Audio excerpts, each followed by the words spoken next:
What up, what up, what up? Welcome to the Live Game, episode 84. I am your co-host, Marcus. Joining me on the panel tonight is Herman. Say what up, Herman. Hey. Next up is Mark. Say what up, Mark. Good evening. And next up, we got Brian. Say what up, Brian. Thank you for joining us. Oh, shit. Let me think. Yeah, he can't find I it. got He's cursing online. They coming to see me. They coming to see the Temptations. Ain't nobody coming to see you, Otis. Otis. This is the average man's perspective on football. And you might be like, thinking to yourself, what the F? And we thinking that too. So we know we're supposed to be on tonight, then we're supposed to be on tomorrow, then we're supposed to be in 8 o'clock today. But just we just had a lot of stuff going on today, but we're here now. We? No, Yes, no, we? right. Yes, we. I don't think it was a we. We show solidarity in public, and then behind the closed doors is when we assign blame. Okay. Okay. Okay. Herman, you understood. Okay. You understood when the show was supposed to be, right? Yeah, today. Well, if Okay. anybody would check Okay. the All right. post I'm just- in Facebook and YouTube, they would have seen what there was. But you hear early. But anyway, who's hosting that anyway? Brian. It's Brian's turn. Look, especially since nobody watched last week when we did it on Thursday. They'll get him. So Ain't nobody we learned our lesson. We learned our No lesson. point in going up against the NFL. right now, ain't nobody watching it today. So what's going on today? That's okay. We'll see. I'm sure they just waiting because they probably were there at 8 o'clock and they're like, oh, we ain't having a show. So Right. Might be right. Before we get started, I want to encourage everyone to like, share, and subscribe, especially if you're watching on YouTube. You can also catch us on Twitter at the Live Game 3, and we're on Instagram at the official Delay of Game. Brian, go ahead and start us out. all right, again, everybody, thanks for joining us. We really appreciate it. We're going to get started with a little bit of news in the NFL, and then we'll get a little further on some hot topics. The first thing we want to do is we want to congratulate the Atlanta Falcons. This week, they announced that they are the first NFL team to be 100% COVID vaccinated. So, congratulations to the Atlanta Falcons. Job well done. Minnesota, let's get on it. Baltimore, let's get on it. How about the whole rest of the whole rest of the NFL get on it? Yeah. Dallas Cowboys, get on it. Yeah. Pittsburgh Steelers, get on it. Yeah. All right. In other news, we are sad to report that the aspiring tight end Tim Tebow. Nope.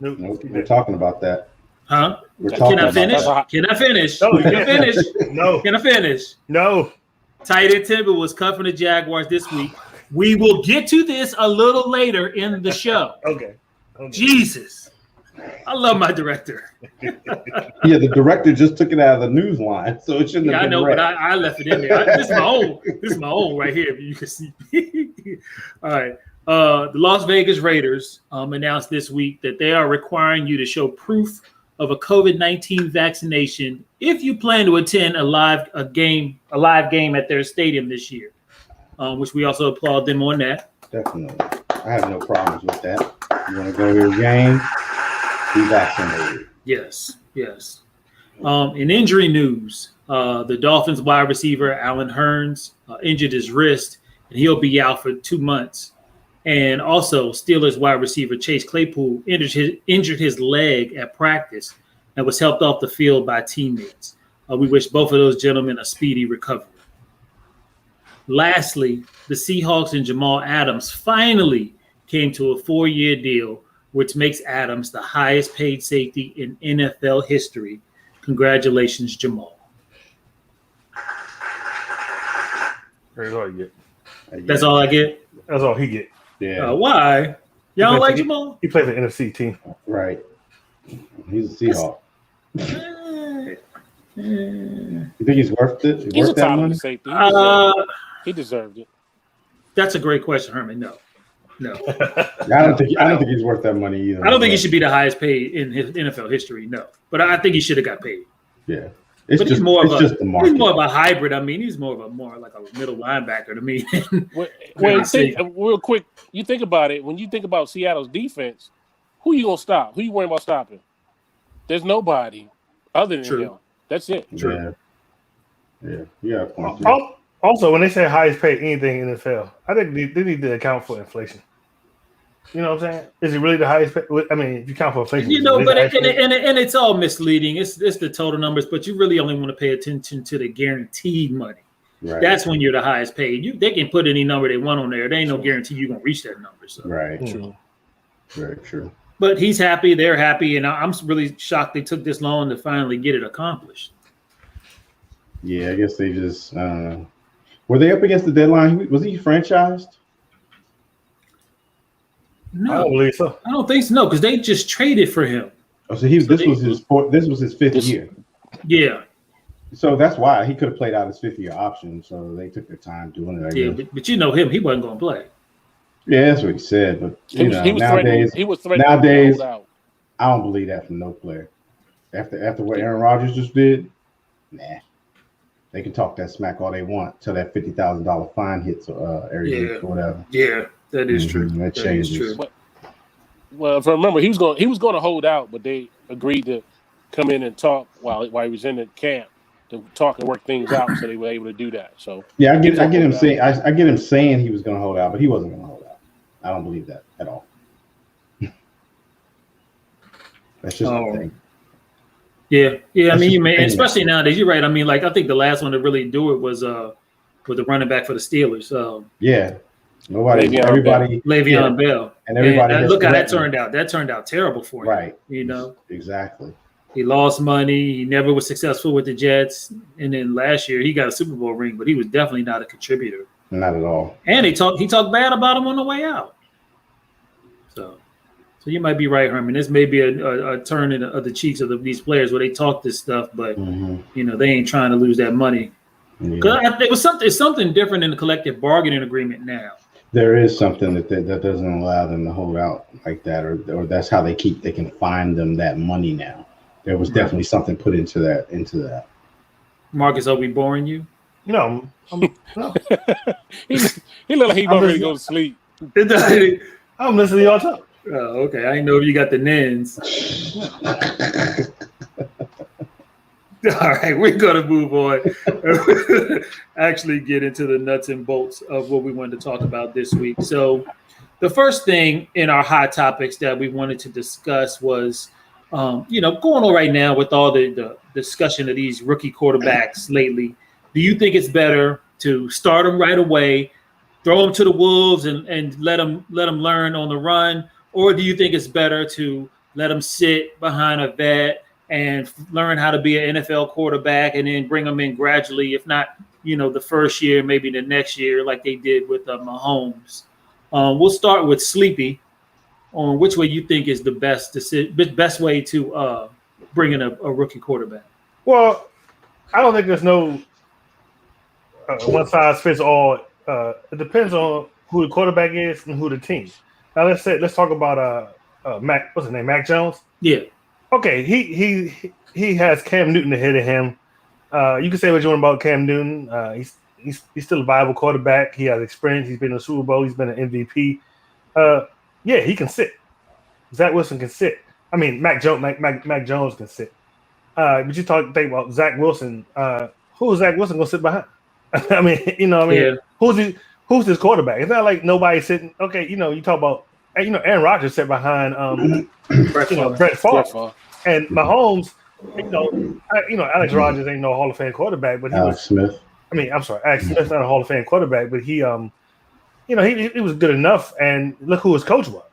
So that was all you needed. And I would say, Trey Lance as well. Garoppolo, he's not a Hall of Famer, but they've had success with Garoppolo with the Super Bowl. Garoppolo.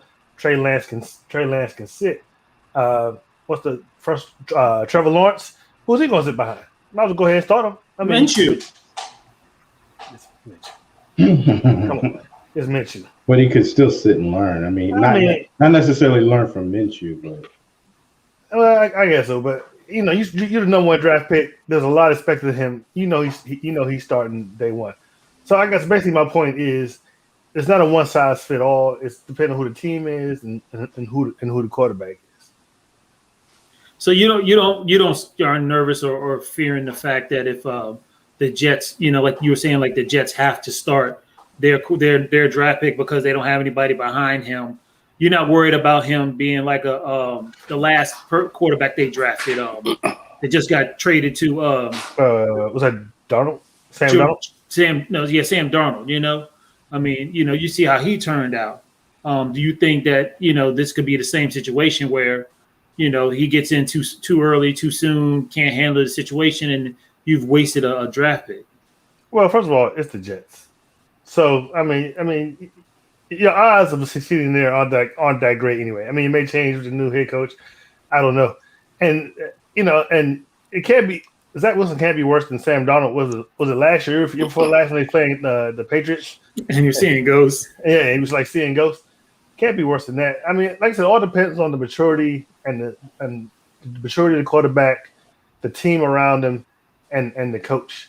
You know, if you feel like you know the quarterback isn't the position that's holding you back, or if you feel like the rest of your team is strong enough, and if you're a coach who is not on the hot seat, then yeah, you can sit them, and then maybe start them the next year or the year after that. But like I said, it all depends. You know, if you Matt Nagy, if you're Matt Nagy, you got no choice but to start. What's his name? Justin Fields. Justin Fields. I mean, you already went wrong when you drafted Mitch Trubisky. So, you know, you're in the hot seat. So, Justin Fields, he has to start.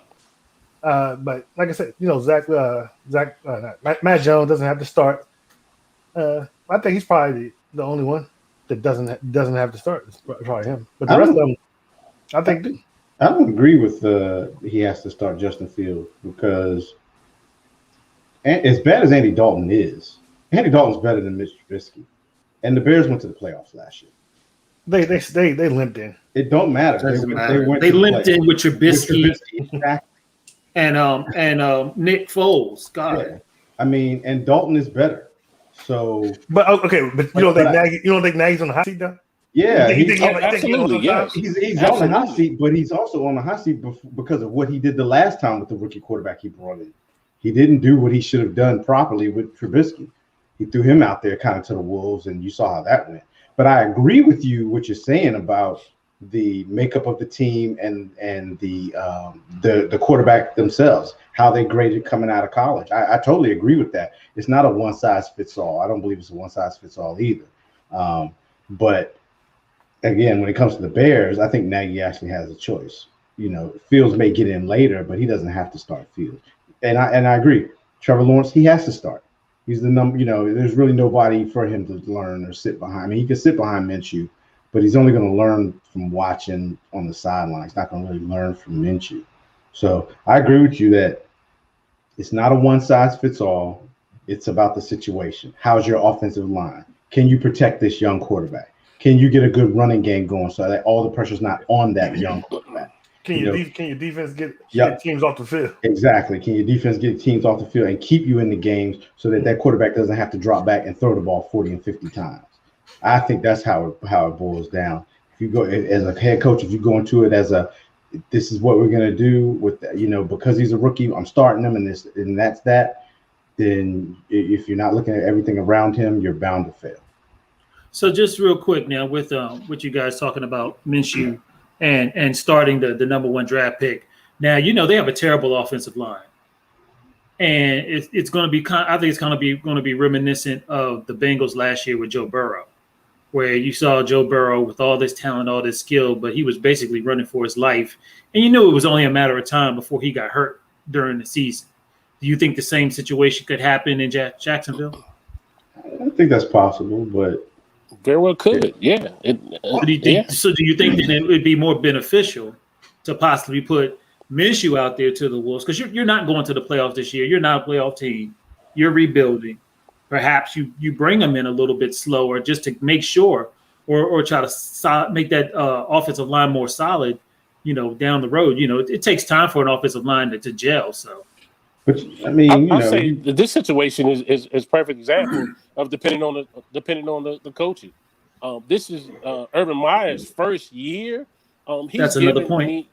He's given the full extension to do what he wants to do as far as with that offense is concerned. So in that situation, yes, you can afford to sit Lance and let him pretty much come in there. But here we go again. You draft him number one. He's your quarterback of the future. Everybody wants to see him. The fans want to see him. The owners want to see him out there. So he's kind of being pretty much put pressure out there to put some type of product on the field with this rookie quarterback. Now, as long as he has a running game, he'll survive. He'll be fine. If he don't have a running game, he gonna be in trouble. The Jaguars did have a good running game last year. And I mean, we might not know this offhand, but has there ever been a number one drafted quarterback, the first pick that hasn't started recently? That hasn't started from day one recently? I can't think of any. Not recently, because it seems like everybody. Was one, but I can't think of it. Flipped. It seems like it flipped where it used to always be bench him, but now all of a sudden I think they brought him in and somebody had success with it, and everybody else said, "Well, heck, if they had success, I can do it too." So, Marcus, you're not saying a number one draft choice or not a first rounder. You're saying the number one. You're saying the number one. The number one. Oh, the number one overall. Number one overall. I don't think so. Not of late. He get thrown in there. That's the one I was thinking of too, Mark. I couldn't remember. I couldn't remember. I'm trying to think what quarterback would have been in front of him. That was a long time ago. It was. But yeah, I think you might be right. Alex Smith probably didn't start as the number one overall pick. I don't think he did. I think they brought him slowly. But in the past, that's what they did. They had a veteran quarterback. Mm-hmm. Then they took a young rookie, gave him 1 or 2 years, and then let him go. That's what happened with Aaron Rodgers. Aaron Rodgers fell into it. But now you have. But look who was ahead of him, though. Look who was ahead of him. Brett Favre was ahead. Well, even Mahomes had to wait a year. Yeah, But let me just make this one point though, real quick. The only 2 quarterbacks that I know of that I can think of recent time that really had to early in their career, they basically got pushed in there because of injuries, and that's Dak and Ben Roethlisberger. When they were drafted, they were pretty much pressed in there because of injury. And once they got in there, Brady. Well, no, Brady. That was not recent. Brady wasn't. Remember, Brady wasn't taunted as New England's safety. But I'm just saying. But neither was Dak at the time. He was supposed to sit behind Romo. Yeah. But if you remember, New England had a choice when Bledsoe came back in the Super Bowl to start him. Yeah. This situation wasn't the same with Pittsburgh and Dallas at the time. When they had but I'm just saying that you were saying that how they were all forced into because of injury. I'm just saying he was part of that too. Okay, I agree. And also another thing to keep in mind. Look, you're doing a lot of talking this show. Because I got to mute you. You just accused me of being asleep 5 minutes ago. Now I'm awake. Let him talk. Let him talk. You got a lot to say. Let him talk. And another to keep in mind, I don't know how much Urban Meyer's offense is going to look like it did in college, but his college offense, there's a lot of trick plays, and Trevor Lawrence is an athletic quarterback, so he might not have to. It might not be all sit in the pocket and pass. But if you look at the NFL now, Marcus, what are we seeing? We're seeing a lot of quarterbacks who came over to the NFL. They're using the same type of college game planning as they did when they were in college, in the pros. So all they're doing is translating back what they did in college. Most of them are. A lot of them are. So it's not that much difference. But Trevor Lawrence, he did have a drop back college offense. It wasn't. He didn't do a lot. He is athletic, but he didn't. I don't think there was a lot of planned runs for him. It was basically a drop back offense. And Hollywood has an arm. He's got an arm. All right, Mark. So did you want to go again, or did you feel like you said your piece? I think I said my piece, sir. Okay. So just real quick, just to end this up real quick, I agree with all you guys. It does depend on the situation, depends on the quarterback, depends on what type of offense you're running. There are a lot of variables. There is no 100% way to do it. I think the nicer way would be if you did have a veteran, so you could bring them in a little slower, because it's not just out there playing. There's more involved to being NFL quarterback than just what's on the field. You have to remember, you represent that franchise. You are the face of that franchise, and some of those lessons do need to be learned. And it would be nice to have a veteran to try to walk them through that parts of it. But nonetheless, we hope all these new rookies do well, and we'd like to see you on the field because it makes NFL a lot more exciting. All right, so we're going to go to the next one because we really talked on that one. So we did.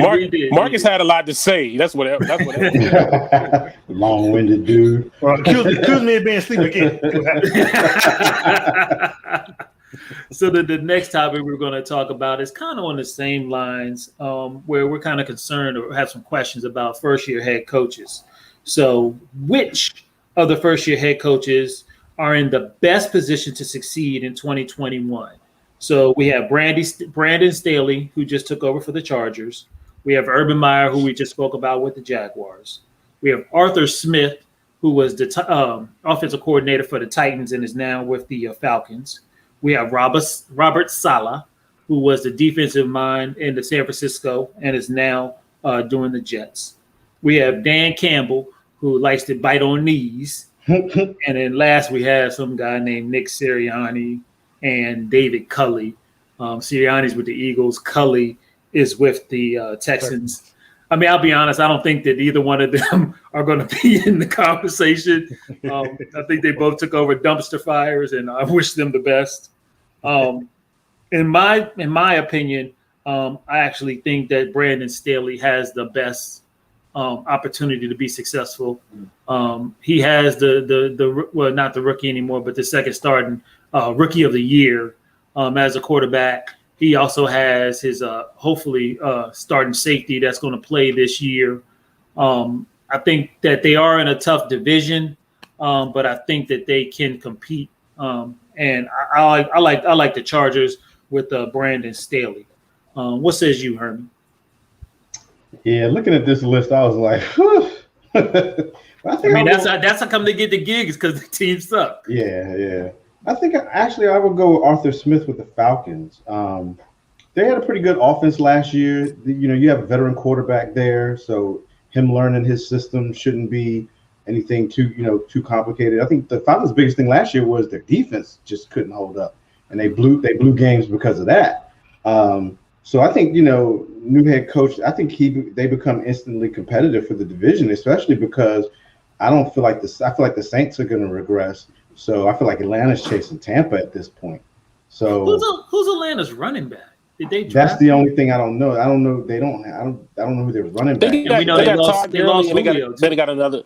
They got Todd Gurley, and they got another guy down there. Okay, so Gurley, I know he played a little bit, but they did lose Julio, but Julio's been injured most of the time anyway lately. True.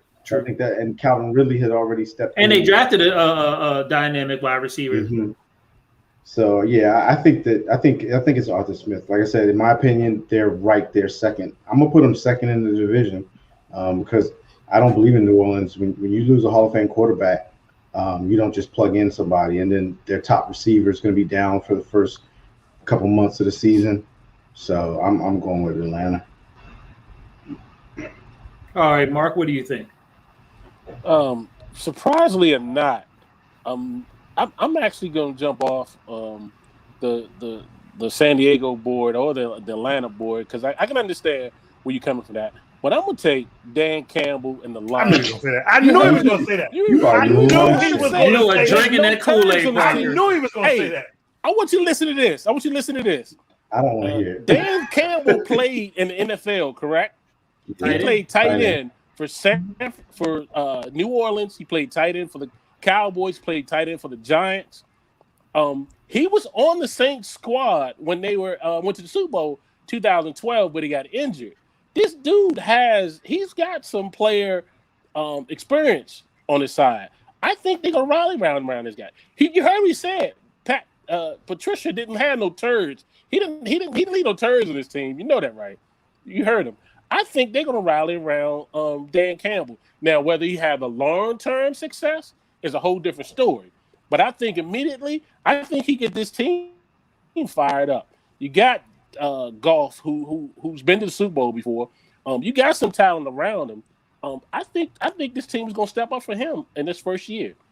We'll see. That's an interesting choice. Wrong, but it's interesting. He's just too much rah-rah and all Yeah, that man. mess with it. It just But he's a player's coach. I mean, did y'all hear that whole thing he went on about what kind of coffee he drinks? No. And they were like, basically, he ends up drinking. It ends up what he buys. It ends up being like almost 20 cups of coffee. He's just like jacked up on coffee all day. I'm not surprised. When he was in a press conference. Yeah, he's yeah. All right, Marcus, you going? Well, real quick. I'm sorry, but what Mark says, you know, yeah, he has player experience, but when that critical decision time comes, whether you call a timeout or make a challenge or whatever, that's where you're going to see him falter. But all of these coaches are going to have to learn that process. They are, but I think some of the other ones who've been coordinators or whatever, I think they're a little more closer to it. Now, wasn't he a coordinator with the Saints too? He was on a coaching staff. He might have been a position coach or something, maybe. Yeah, he was a position coach. He was an interim coach for Miami for one. That's right. Period. Sure was. Yeah. But so he's got a little bit of experience there. He's got a little bit. Yeah, that's not bad, Parker. All right, Mark, you going to ride somebody's coattails or are you going on your own trip? My name is Marcus, sir. I said Marcus. You said Mark. I didn't feel like us. I didn't feel like throwing that on there. I'm sorry. Well, first of all, let me address Mark. Dan Campbell. No. David Culley. No. I might decide with Brown on this. I think Brandon Staley is probably in the best position to be most successful for the same reasons. And it seems like he has a quarterback already in place. Got the rookie of the year coming back. They went 7-9 last season. It's not too hard to win two more games where you go 9-7. 9-8. Oh, that's right. Yeah, 9-8. My bad. I forgot the actual game. So yeah, they can. I think them. I feel like he's already got a quarterback in place. I think Justin Herbert proved he could be a quarterback in this league. Robert Saleh, I got to see what he can do. It's the Jets. And these are a tough division. Yeah, it's the Jets and Urban Meyers. I got to wait to see what you're going to do first year as an NFL coach. And then Falcons, I really, I understand what Herman was saying, but So I am a little surprised. When Mark was talking, I thought he was going to go with Urban Meyer too, or you, Marcus, because both of y'all are real big college fans. So yeah, but I mean, we've seen enough to know that just because you was a good college coach doesn't make you a good NFL coach. That is very true. I mean, I know that personally as a fan. So this next conversation, my fellow co-hosts are eagerly waiting to conversate about because they got upset with me a little earlier in the show. The Jaguars released Tim Tebow again after one preseason game. So do you think that this was a legitimate tryout or was this just like a publicity stunt to sell some jerseys? I'm going to let Herman take this one first. Yeah, I feel like it was a publicity stunt. Did y'all see the videos of the blocking? Yes. I mean, how could you not have seen it? They showed it all over the sports center. You gonna tell me was he doing this in practice? Like a player wouldn't have made it through the first pad of practice doing that. They would have been cut. So what was he doing? It didn't matter how jacked he was. He had a quarterback mentality, and I think this was just a publicity stunt. And Tim Tebow, good guy and everything, and great values, lives a good, clean life or whatever. But this was a joke, man. And to me, he just made, in my opinion, it made Urban Meyers start as a head coach look crazy. It looked like, jokish, in my opinion, to bring him in, and then that's what you put on film, those types of blocks. And you say, and they try to make it seem like it was legit. He was doing him a favor. Whatever. He got it out of the system, and now Tim Tebow can move on and go back to broadcasting for college football. I mean, but it was if I was a player on the Jaguars in training camp, it would have been an insult to me, him being there doing that type of stuff. So I feel like it was a joke. Yeah, I'm right on board with you, Herman. I felt like it was a joke. It was a publicity stunt. I think like Urban Meyer was just giving Tim Tebow a bone. He was giving him a chance to try to do something, and the only reason it was the owner agreed to it was because he knew he was going to be able to sell some jerseys. But in the long run, you basically wasted time and talent for another player who's been doing football the whole time, not baseball, not announcing, not other things. And Tim Tebow's a nice guy. He was, a good college quarterback. He proved in NFL he couldn't be a real NFL quarterback. And then to change positions this late in your career, in your life, it just falls on deaf ears for me. It just felt like, again, they just wanted to make a couple jerseys. Let's get these jerseys. Let's get a little excitement. Let's get a little thing. And with Urban Meyer, earlier in his career, he was trying to bring on a strength coach or something, and from college, and apparently this dude was like a racist or something, or had gotten fired. So that was one false misstep. Go ahead, Mark? You have more on it? Yeah, that was when he was at Ohio State. That was one. When he was at Ohio State. Yeah, he was trying to bring that guy back. He was trying to bring him to the Jaguars. Oh, really? It was a lot. He abused his wife. It was abuse from his wife. Is what it was. But he tried to cover it up. He was trying to cover it up. Yeah. So that was one false step, and then this Tim Tebow is like another false step. So I'm really concerned on how well the Jags are going to do and how well he's going to do in the NFL, making these type of faux pas. But we shall see. Mark, what you think? Tim Tebow is 34 years old. He's 9 years removed after playing a game. It's simply as simple as what game was that? The game we beat Steelers in the playoffs. Oh, that's dirty. That one, but anyway, he played after that. He played for the Jets after that, didn't he? Yeah, he did. He did play for the Jets after that. But you guys, but simply put, y'all, he isn't particularly good anymore. Period. That's it. He's not good. No more. That's it. He only got the spot because it's almost like a cult following. They wanted to sell that teal 85 jersey, and his coach was his buddy. That's why he got the job. So you gave him a chance because of that. That's it. That's all it was. You that shows you NFL would give a little nod to the next white privileged kid and pretty much look over the one black kid or the one black guy who's kneeling too. So yeah, that's call it what it is. That's what it was. And Tebow is not good anymore, period. Yeah, it was a wasted roster spot. It was. And the sad thing is that it could have been for someone else that really had a shot. Maybe. We'll see. All right, Marcus. That's 2 times I was last. I don't want to be last on the next discussion. Okay. All right, you definitely last, man. I mean, but before I saw the highlights of that preseason game, I was all in on seeing it. I was hoping he'd at least make the team. Even put this meme out. You can't watch ESPN if Trevor Lawrence throws a touchdown.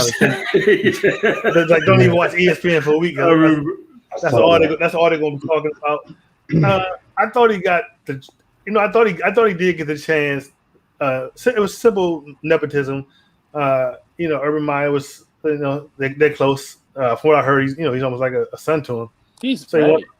So he wanted to bring him in there and and try it out. But I guess I agree with you guys. We probably took somebody else's roster spot. But my thing is, whoever's roster spot he took, were they really that? He couldn't. If they were really that good, he wouldn't have took their roster spot. The thing is, those we'll never know. Yeah, that's true. But Marcus, let me ask you one question, Marcus. Let me ask you one question. Most of the time, when you're an inspiring football player, what's the one first thing you want? You want the opportunity to show what you can do. He took that away from a player. He took it away from him. I agree with that. But now, it does, after seeing that blocking in that game, it does seem like a publicity stunt. And also, what killed him was he didn't play any special teams. Oh yeah, Yeah, you can't come in there. He chose not to play special teams. He probably couldn't. I don't know. They just but all I know is in that preseason game, he didn't. And if you can't be First of all, he probably wasn't going to be the first string tight end, or maybe the second string. Right. So you can't be a third string anybody on a football team and not play special teams. Yeah. So that right there was probably his downfall right there. And if that wasn't the downfall, then them blocks. I mean, dude, come on, man. If them blocks hadn't came out though, I bet he'd still be on the team. You think if the I blocks? think you're right. How would he not come out? I'm just That's saying, the like, thing. if nobody It had just looks highlighted it, and pointed it out how bad it was, I bet they would never have cut him. But Let's say like he didn't play any preseason game. Yeah, something like that. You know what those blocks look like? Is a cornerback that doesn't want to tackle. Making a business decision. That's a block. You know, I'm just gonna roll down here and hope getting away. Getting away. I mean, dude, you got to put your hand. I mean, that's basic. They teach you that. And what's that? What's the first? Pop Warner. Yeah, that's the first thing you learn. This. I'm like, come on. He's been a quarterback all his life. He was a quarterback in pound ball. You know, quarterback. What you say? He had quarterback mentality.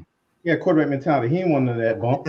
He want none of that. I don't want no smoke balls. He want none of that. Well, like I said, you just them blocks and the fact you at least have been playing special teams. Or also, I feel like if Urban Meyer would have brought him in as, like, say, a quarterback and just had him come in for like trick plays, like, you know, like a halfback. Yeah, he could have brought him in like what's the name of the Saints? Tyson Hill. Taysom Hill. Yeah, he could have brought him like that. But to bring him into a position he's never played in football, and like Mark said, 9 years after the last time he played in an NFL football game, that's crazy. It's almost like to go from quarterback to tight end, and you've never played that position before. It's almost like a totally different sport. And you're playing it at the highest level. At the highest level. It's a totally different sport. It's not the same. It's not the same. You can't. That's not. And people were like trying to base it on the Giants, where they brought in Kelvin Benjamin as a tight end. The same thing, but it's not the same. Right. That's what I'm saying. It's similar. It's in the same. Yeah, it's in the same house. You know, it's in the same house. He just doesn't. Tight end blocks sometimes. Wide receiver doesn't. Well, right. Actually, no. Wide receiver block. Yeah. So that Kelvin Benjamin going to tight end, that's not a big leap. It's not like going from quarterback to. Well, there is another one that's doing it now in Buffalo. Jackson, the former quarterback, he's going to tight end. But I did see him blocking the game. He coming out of college, right? Yes, this is younger. That's second year, right? Second or third year. That's when you transition. Right, he's younger. Yeah, and to be honest, I agree. He probably, especially once what's the quarterback Josh Allen got there, he knew he probably saw the writing on the wall and began preparing a long time ago. You know, he's like, oh yeah, my quarterback days are numbered. There was always the thing. You know, they would take you from quarterback and put you at wide receiver or put you at tight end or put you anywhere. You know, if you're athletic, if you're an athlete. Oh damn. Oh wow. Okay. You just. I know he's like defensive back and go. Did he get his opinion on this subject already? Yes, he did. Remember, you were complaining because you were last. Oh, that's right. I did. Okay. All right. So the next conversation we want to go on real quick is philosophy. Some coaches start their star players in the preseason, and some choose to wait until the regular season for their starters to get live action. Which do you think is best for the team to be successful in this 2021 season? We will start with Marcus. I'll let Mark back in first. Oh, okay. Yep.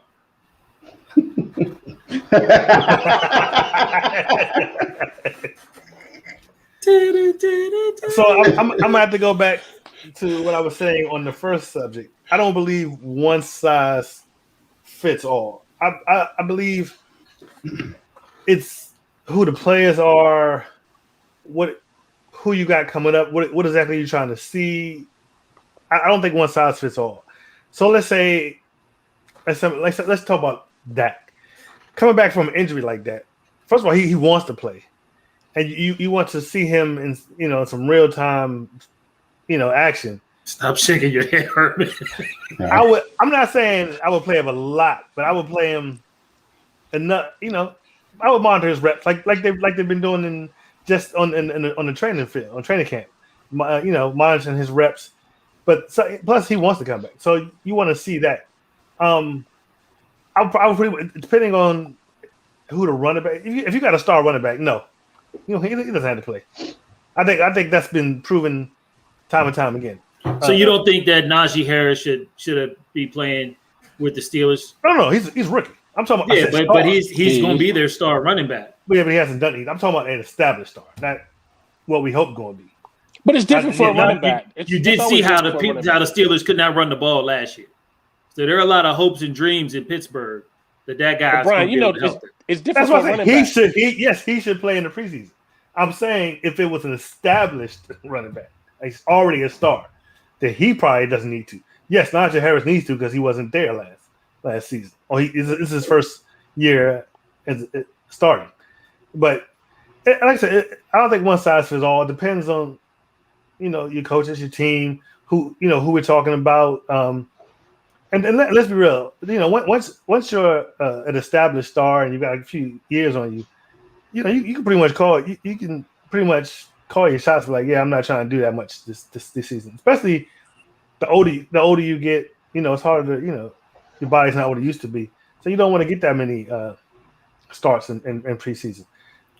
One size doesn't fit all. I think it all depends on who the players are, the team, and everything else involved.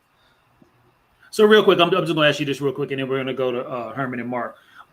With the way that Matt Stafford, he just came over to the Rams, new offense, new everything. He's not going to play in any preseason games because his coach doesn't believe in it. Do you think that's the right approach? No, I think he should play. New offense just came over. Yeah, I think he should play. Yes, I think he should play. Mark, how do you feel about the situation? Or do I need to read the question again? I think it's all in the individual player and coach, really. I don't you guys love to straddle this fence. I want y'all to make a decision. But you can't say. I don't have a problem with Stafford not playing. I don't have a problem with it. You know why? I want him ready. I want him ready for the season, and I want him to be there for the season too. So I don't want to take that risk for him. Plus, he's a veteran. I'm okay with that. I don't think it's necessarily for a veteran player to necessarily play in preseason. Now, if you're a rookie, like I said, the running back, it's a little different story.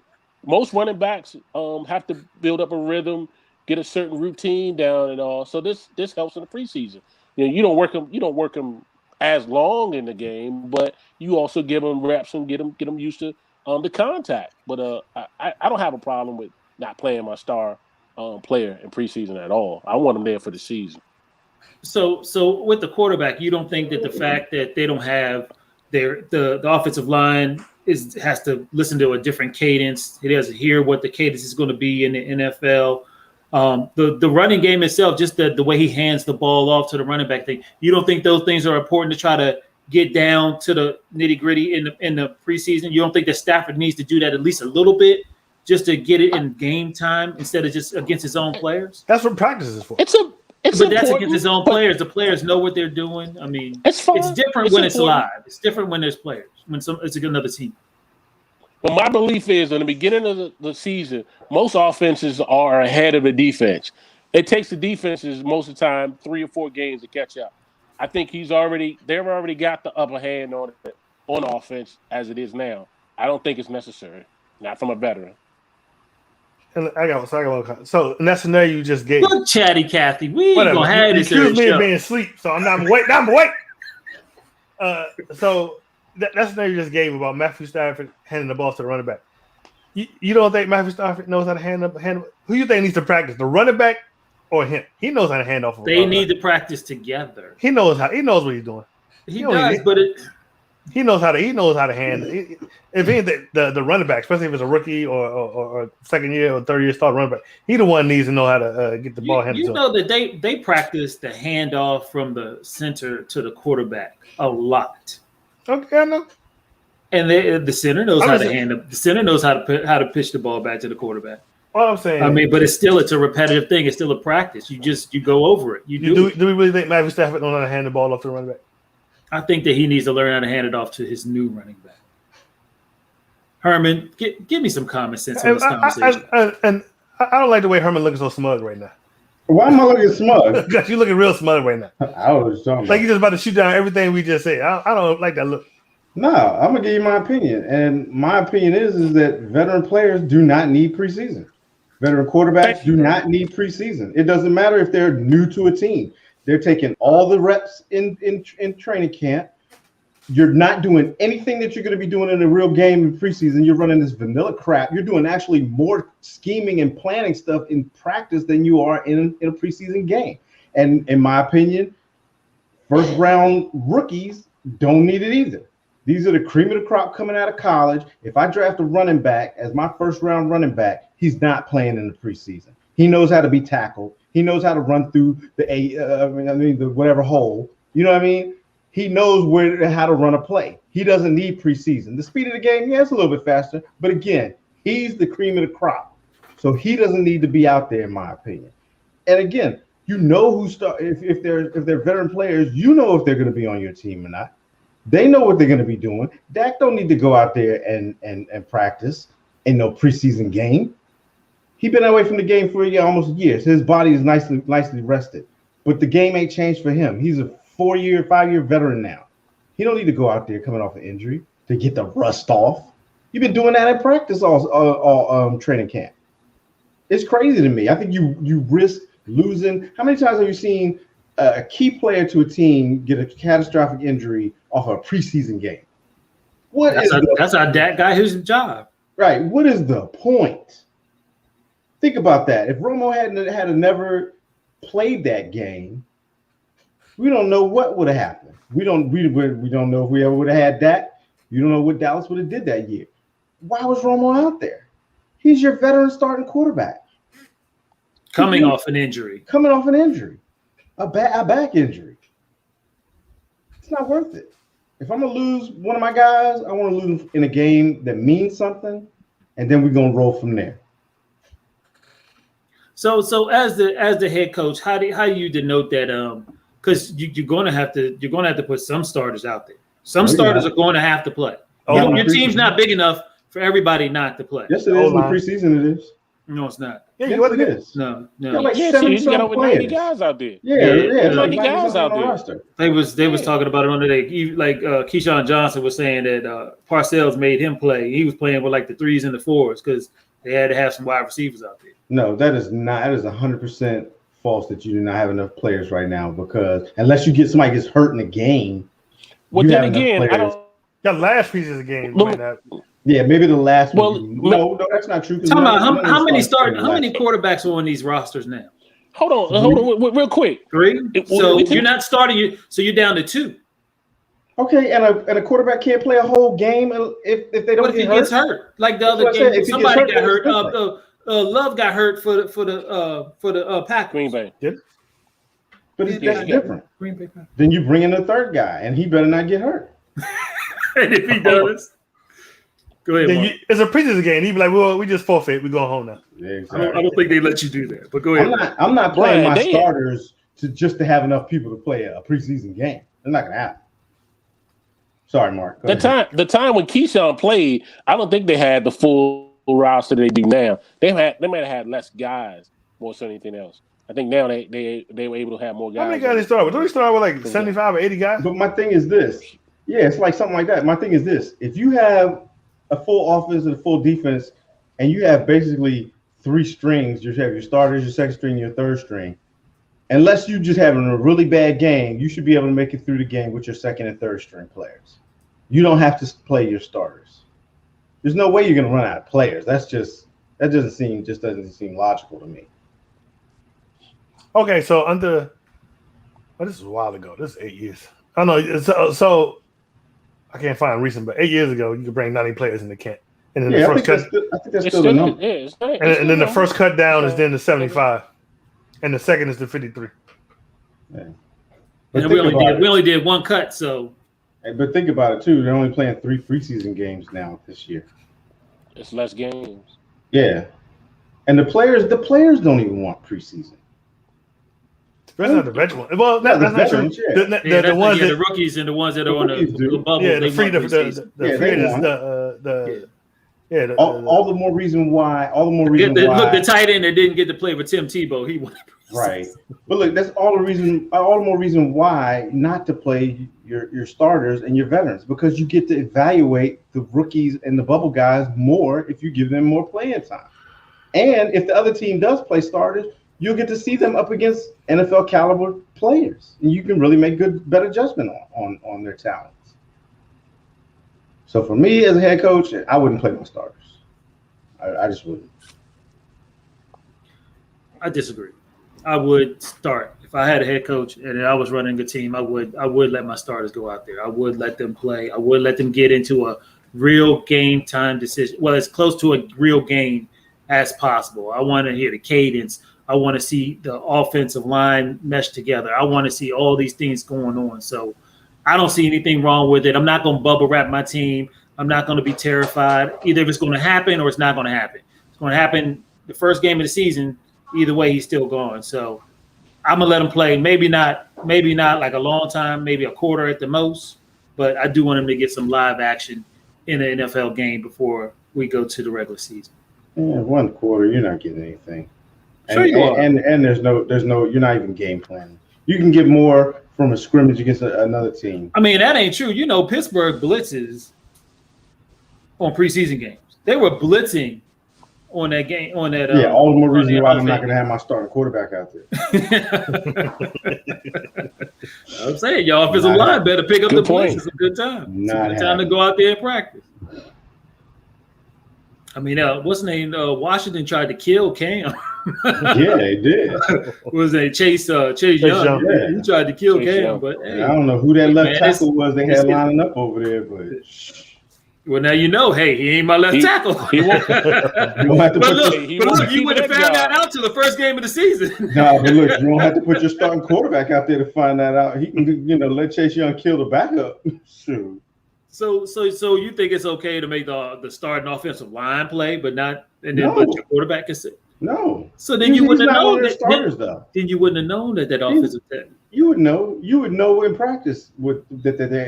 How you know in practice when they practice it against your players? You think that guy wasn't giving up stuff like that to defensive ends on the Patriots? No.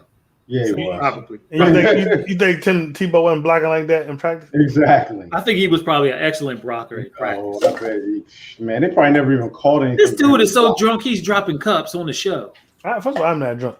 Okay. Well, something was in there, and then you dropping the cup. I just want some fries. Did I not get it? Brian, let's move this show along. Come on. All right, yeah. All right, so we're actually doing pretty good. We're on our last topic. So, with the season rapidly approaching, name me one player or one coach who needs to be successful this year to keep their job. We'll start Mark on this one. It can't be. You can't name both. It got to be or. You can name both. Or make him stay to the daggone rundown. Last week he changed the stuff up. Yeah, he was changing stuff up. Either coach or player. Yeah. It's got to be Matt Nagy. No question. So you don't think like if they aren't successful and then they put Fields in and they get better, but they don't make the playoffs, you don't think that they'll let him continue trying to get Fields going? Nope. You think it's building for the future? Because that's what they're saying right now is that start the red rifle, and then after that, when he doesn't do well, put him in, and that gives you more time as a coach because you want to be able to develop that new quarterback. Nope. That's what they're saying. I don't think that's gonna happen. Okay. Marcus. So I'm going to go with a player, and I'm going to preface it with saying he needs to be successful this year to save his job with his current team. He might get another chance later on, but I'm going to have to say Jimmy G. Jimmy G needs to be successful to keep his job. It was already rumored that Shanahan was ready to, wanted him out of there. If anybody can be successful in the Shanahan offense, I think it would be Trey Lance. So in order to keep his job, I think it has to be Jimmy G. All right, Herman. And he has he's already injury prone. So And yeah, he definitely needs to be successful this season. No injuries. Play all 17 games this year? All 17 games plus the playoffs if you make them. So it has to be him. Herman, you got a coach or you got a player?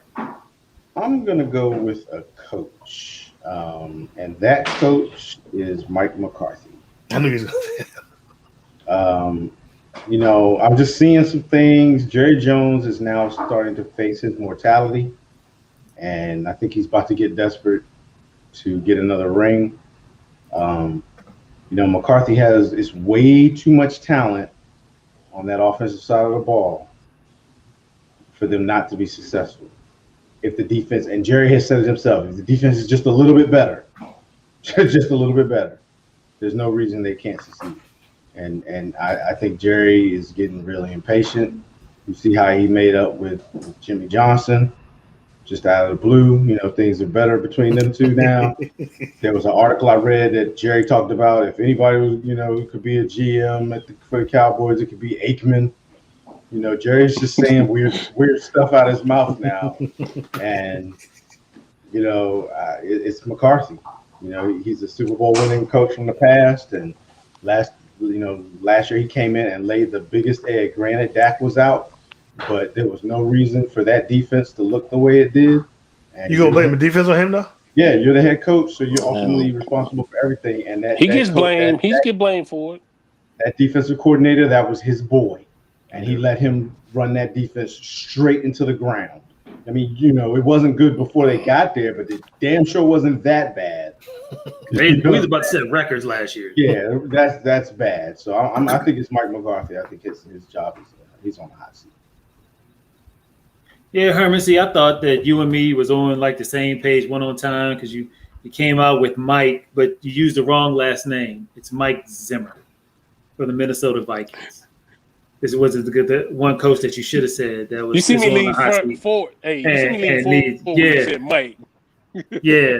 I'm like, oh, what are you doing, Herman? Then not Zimmer. It's Mike Zimmer. Mike Zimmer and the Minnesota Vikings have had a good run, but never have been great and have never gotten that far in the playoffs. He's been there for a while now too, and he's had a ton of different offensive coordinators going in and out of that place. The team is set up this year really to be real special. So I think if he doesn't get it done this year, I think we're going to have to say goodbye to Mike Zimmer. Yeah. I think you're probably right on that one. They were at a very promising point, and things went downhill. Ain't been the same since. I think last year they were 7-9, mm-hmm. And you know their saving grace was what's his name not coming back? Not Brett Favre. Aaron Rodgers. Right. I'm sure Brett Favre was in there too, but that was saving grace too. Yeah. Marcus. What?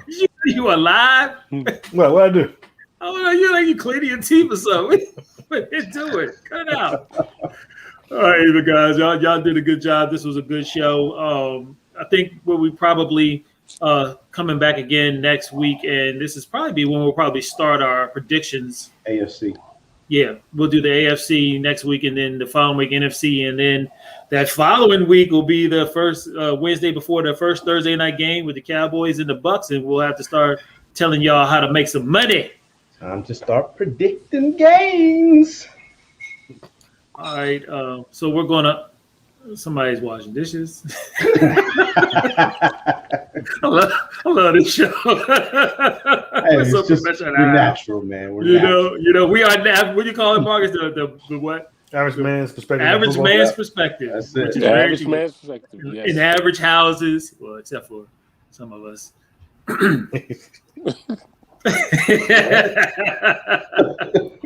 So we're going to go ahead and say our last. What is it called, Herm? Final thoughts. Final thoughts. Our final thoughts. Final thoughts. And since that guy up above me has been very talkative. I go last. You go first. I go last. You go first, and then I kick it to you. You can end the show. Go first on your final thought. My final thoughts. So you give a chance to take it. I love you, April. What? I'm gonna mute this shit. What's wrong with you?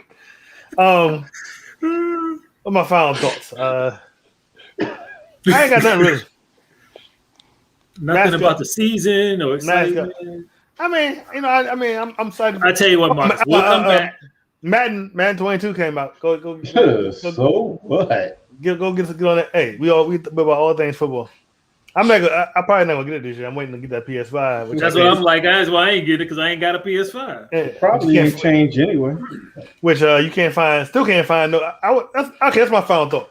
Sony, what the heck, man? That never came out on Christmas, and I still can't get no PS5. Thanksgiving. Hey, look! Watch how many come out for this Christmas coming. Yeah, we gotta wait a whole year. They're gonna be falling off the shelves for all the people who didn't get it last year. I mean, y'all on 5. Y'all can't get y'all supply chain and everything set up. You didn't have a lot of time to do it. I just don't understand. COVID? Nah, I don't think it's COVID. No, that's what they were blaming. It was set up like this. They did this intentionally. Yeah, I think they did too. I mean, because like I said, it came out Thanksgiving, still can't get one. So I don't know. But that's my final thought. Sony, do better. All right, Mark, what's your final thought? I'm gonna have to piggyback off what Marcus said. My son's birthday is coming up here in September, and guess what he wants? A PS5. A PS5. Don't look like I'm able to get. I probably won't get one before then, so it probably will. I mean, you can get one, but you just got to pay $1,000. Oh, you got to pay double what it's worth. That's not happening. Ain't no future in that one. That's not happening. So yeah, Sony, come on with this thing, man. Make a 11-year-old happy before his birthday. Let's do it. Y'all better switch to Xbox. All right, Herman. Well, my final thought is change is good. That's it. No. You gotta elaborate on that. What you mean? What the hell? That change is good. What are you, a fortune cookie right now? No, I just said change is good. Change is good. Okay. Yeah. Hey, look, that's his final thought. If sometimes you know, a situation might come up and you think, should I do that? And you say, hey, just make a change. Change is good. All right, Confucius. You know? So my final thought is just more excitement right now for the season. Last week we got to watch a lot of preseason football. Got to see some of these rookies. There's a whole lot of chitter chatter going on right now about these rookies and if they should take over for the starter and stuff. So I'm really excited for this NFL drama to keep going and more and crescendo to the Super Bowl. So I'm just real excited right now about the season. Okay, Marcus, take us out of here. All right, for the video, I want to encourage everyone to like, share, and subscribe, especially if you're watching on YouTube. You can catch us on Facebook and our Facebook group, The Live Game. We're also on Twitter at The Live Game 3. And we're also on Instagram at the official Delay of Game. We will see you next week. Same bat time, same bat channel. Peace. Peace.